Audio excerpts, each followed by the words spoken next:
আমি যদি এমপি নির্বাচিত হতে পারি তাহলে আমি সর্বপ্রথম শিক্ষা ব্যবস্থার প্রতি হাত দেব।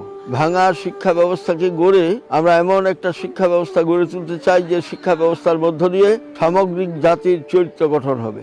আমরা শিক্ষাঙ্গনে বহু বৈষম্যের শিকার হয়েছি। একই দেশে সরকারি স্কুল আছে, সরকারি কলেজ আছে, অথচ উপজেলা পর্যায়ে ভালো ভালো স্কুল কলেজ থাকার পরে ওইগুলোকে সরকারিকরণ করা হয় নাই। উদাহরণস্বরূপ বলতে পারি, আমার নির্বাচনী এলাকা পীরগঞ্জ এবং রানসনকৈল শতবর্ষের সেকেন্ডারি স্কুল আছে। রানসনকৈল পাইলট সেকেন্ডারি স্কুল, যে স্কুল থেকে আমি এসএসসি পাস করছি 1965-এ, এই স্কুলটিও এখনো সরকারি পর্যায়ে আনয়ন করা হয় নাই।